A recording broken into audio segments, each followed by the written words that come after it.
Tánaiste, a WRC pay agreement was reached in late 2023 where an 8% pay award was given to employees of Section 39, 10 and 56 agencies. I've been informed that the HSE plans to outsource the management of the disbursal of the funds to the Section 39 organisations, and that it's going to be given, the contract is going to be given to KOSI, K-O-S-I, which was the same company that managed the pandemic payment.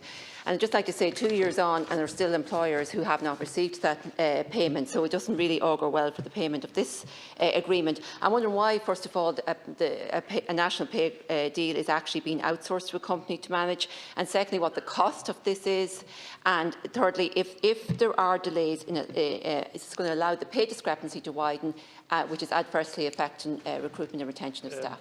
Deputy Tully, the only point I would make is I think it's important that those organisations and the employee of those organisations get funded. They're not HSE organisations. That perhaps explains why they're outsourcing it. My view is there's a tendency that we're kind of micromanaging every agency in the country now. No, HSE isn't every agency, don't get me wrong. But we appoint boards. The CEO is appointed. There has to be a balance here between how much are we going to micromanage in this House? Every single agency. To who gets a severance payment, to who sort of how they pay and fulfil their duties. What we should be doing in this House is laying down the policy, pay them, and make sure they're accountable on the efficiency and the timelines of the employees getting paid. But I question whether we should be micromanaging every single decision that a CEO makes or a board makes. I mean, there is a board of the HSE.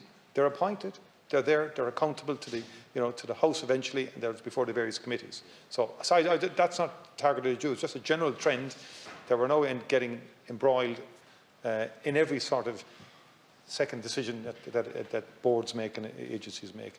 We either run them ourselves directly within the state, or, well, I'm not so sure. Don't be careful what you wish for.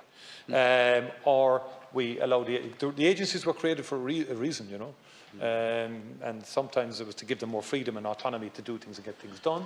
Right. And we'll talk again sometime maybe.